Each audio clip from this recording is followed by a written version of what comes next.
தமிழ் வணக்கம். பாருங்கப்பா, நம்ம இன்றைக்கி ரோஜாப்பூ டீ போட போகிறோம். பாருங்கள், ரோஜாப்பூ ஒரு 3 பூ நல்லா உதுத்து கழுவி எடுத்து வச்சுருக்கோம். இந்த மாதிரி ஒரு 3 பூ உதுத்து கழுவி எடுத்து வச்சுருக்கோம். இதெல்லாம் போடக்கூடாது.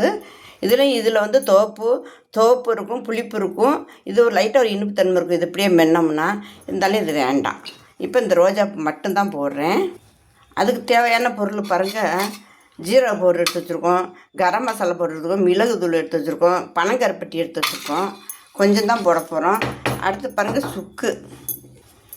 பாருங்கள், இந்த சுக்கு தான் நம்ம எடுத்து வச்சுருக்கோம். பாருங்கள், சுக்கு கடையில் நல்லா காஞ்ச சுக்கு கிடைக்கும். இதான் இப்போ இந்த மாதிரி பவுடராக எடுத்து வச்சுருக்கோம். பாருங்கள், நல்லா இப்படி போட்டு பவுடராக எடுத்து வச்சுருக்கோம். இந்த சுக்கு பவுடர் போட்டு தான் நம்ம வந்து ரோஜா புட்டி வைக்க போகிறோம். இப்போ ஒரு பாத்திரம் வச்சுக்கிறோமே. பாருங்கப்பா, ஒரு பாத்திரத்தில் தண்ணி பாருங்கள், 200 மில்லி தண்ணி, சின்ன செம்பு பாருங்கள், அளவு செம்பு 200 மில்லி தண்ணி. அந்த செம்பெல்லாம் ஒரு செம்பு தண்ணி இதில் ஊற்றிக்கிடுவோம். ஊற்றி ஸ்டவ்வை பற்ற வச்சுருக்கோம்.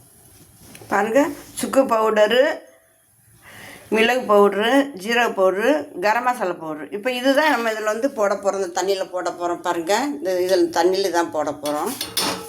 இப்படியே போட்டுருவோமே. போட்டு தண்ணியை கொதிக்க விடுவோம். இப்போ இந்த தண்ணியில் போட்டோம், அந்த பவுட்ரெல்லாம் போட்டோம்.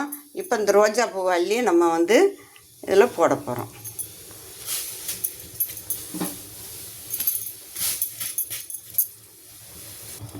போட்டோங்க, ரோஜாப்பூ போட்டோம்.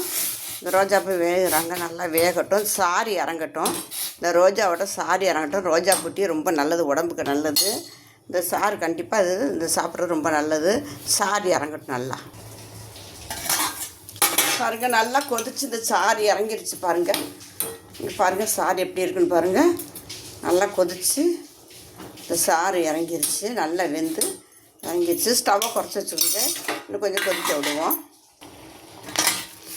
பாருங்கள், நல்லா கொதிச்சு வற்றி சாறு இறங்கிருச்சு. பாருங்கள், அருமையாக இருக்குது. பாருங்கள், இந்த ரோஜா பூட்டி ஹார்ட்டுக்கெல்லாம் நல்லது. ரொம்ப சும்மாவே சாப்பிட்லாம். மக்கள் சாப்பிடாததுக்கு சொல்கிறேன். ரோஜாப்பூ கிடைக்கிது, அதனால இந்த டீ வச்சு கொடுக்குறோம். இப்போ பாருங்கள், இந்த டீயில் வந்து இப்போ என்ன செய்ய போகிறோன்னா, இப்போ பாருங்கள், இந்த பனங்கருப்பட்டியை நம்ம போடுறோம். போட்டு கரையிட்டு கொஞ்சம் பனங்கருப்பட்டி போட்டு கரைஞ்சிருச்சு. பாருங்கள், டீயை பாருங்கள் எப்படி இருக்குன்னுட்டப்போ ரோஜாப்பூ டீ எப்படி இருக்குன்னு பாருங்கள். நல்லா காரசாரமாகவும் சுள்ளணும், இனிப்பு, புளிப்பு, உரப்பு, தோப்பு எல்லாமே கலந்துருக்கு இந்த டீயில். இப்போ வடிகட்டிடுவோமே. பாருங்கப்பா, டீ அருமையாக இருக்குது. பாருங்கள், பனங்கருப்பட்டி டீ எவ்வளோ அருமையாக இருக்குன்னு பாருங்கள்.